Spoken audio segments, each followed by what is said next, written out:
we are at US Spirits Ratings. We're live at the South San Francisco Conference Center. I have Michael Bowles with me here.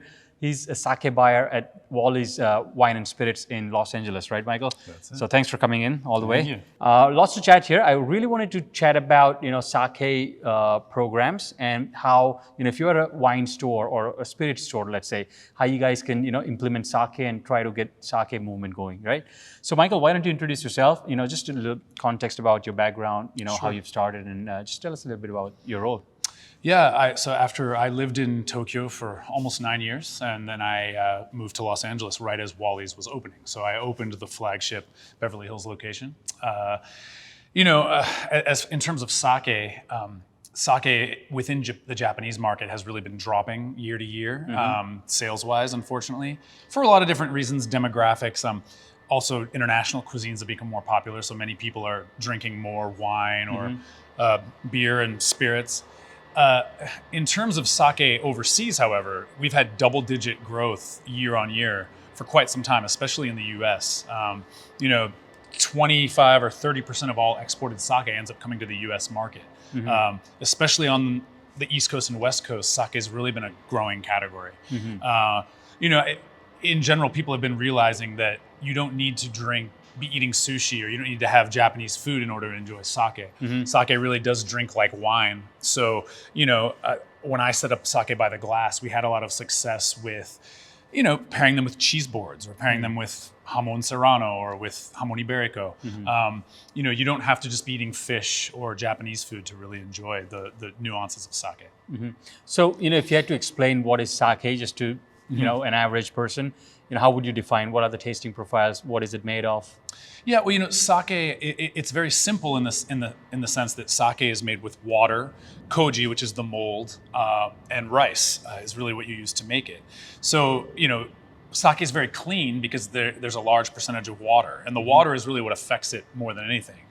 The interesting thing about sake is even though it drinks like wine and the ABV is similar to wine, sake is a brewed product like beer, so it's not distilled, it's not a spirit, and the fermenting method is a little bit different than wine.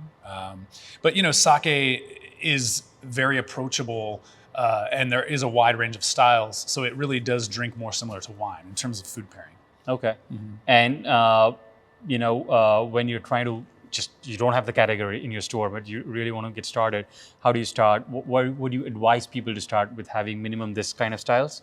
Yeah, so I think that, many people are very drawn to the daiginjo style, so which is the most highly polished rate. So the more you polish the rice, the more clean it is. So the taste will be more refined and acceptable? A little more elegant. Okay. But nowadays, the sake market has really matured. So many people do ask about certain styles of sake. Okay. Yamahai is a style where it's the yeast starter is made a certain way that it's more wild and gamey. And so when you're drinking a Yamahai is kind of big and bold, and they actually pair better with meats.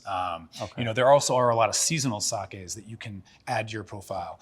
I would really recommend people to, for example, right now in the summer and spring, you have a lot of spring sakes, namazake, which is unpasteurized. So you have to keep it cold, otherwise it kind of will be off-putting if you left it on the shelf or room temperature. And it's very fresh and fruity, and it's really great with kind of like spring and summer foods, salads, sashimi or crudo. And then in the fall you have hiya oroshi, which is the fall seasonal sake. Those are a lot more, can be like drier and nuttier at times. They tend to pair with a lot of fall foods, mushrooms, duck, pork dishes, things like that. What about the serving suggestions, right? Like I remember once I went to Tokyo, I was served in chilled coconut or something. Or, I don't know, it was something like, not a glass, but it was in an actual fruit or something. Sure. I mean, in general, I think that for any place that wants to just launch sake, you're best off just using wine glasses. Okay. With a wine glass, you really get the nose similar with wine. But this guy's they were in coconut or something and chilled. It was really like very cold. Well, but that tasted so nice. Oh yeah, it's great. I mean, there actually was a sake bar I used to go to in Tokyo, in the neighborhood I lived in, that you could get all of their sakes that all came in 1 cups, so in the 1 cup style, and you could get it any temperature you wanted. You could have room temperature, you could have hot if you want, they'll heat it up. You could also have cold or frozen. How do you advise to consume that? Like, I mean, I think that cold is the most common way that you would be serving it. In Japan, you know, many people are used to the hot sake that we have here.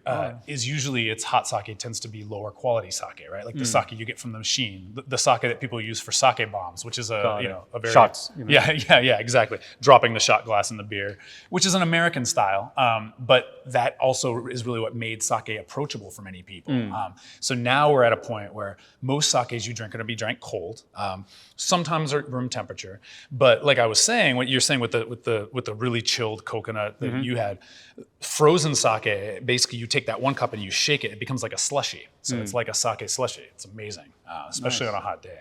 So. What about the consumers, right? Like, you know, I'm assuming these are like people who have traveled, who are interested in trying, you know, the craft beer sort of a person or a craft spirits. Are they the consumers, or there is a set, or maybe Japanese itself, right? Like, where do you, push this category? You know, honestly, these days, there are a lot of avid sake drinkers. That's kind of why we've been able to expand into these more interesting styles of sake. I feel like even 5 years ago, people didn't really ask you about namazake or hiyaoroshi, these seasonal sakes I was talking about. Now, people who love sake will come in and they already know what they want. They're like, oh, I want a namagenshu, which is like an undiluted sake. It's kind of a really bold flavored profile. The market has matured to this point where even if you only have space for a few SKUs or a few items on your list, it's really, I think, important to have sake on your menu, because you'd be surprised how often people do ask. You know, and even if your menu has nothing to do with Japanese food or Asian food at all, but I'm sure you may not be getting people walking in. Do you have sake? Maybe your store, because it's famous for that. Sure. But in a general, let's say someone going in Bevmo, like it's 1%? Well, you know, I think it's more than that now. I mean, Bevmo has a decent sake selection, whereas before they maybe only had a few. I mean, even if you go into Ralph's or Kroger now, you do see that the area is expanding. For example, in Koreatown, the market that I go to in LA, they used to sell mostly soju and, you know, Korean beers, and they had a few sakes. In the last year alone, they doubled the amount of sake that they sell on the shelf. So in general, like, people are searching out sake in places that are not Japanese per se.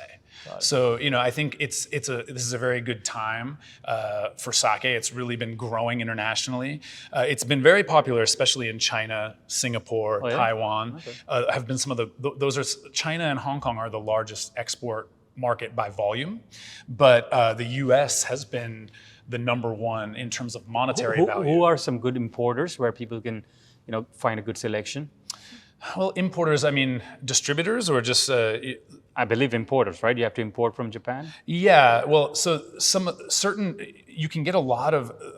some of the best sake book would be with RNDC. I mean, RNDC as a distributor has a great portfolio. Southern also has a decent portfolio.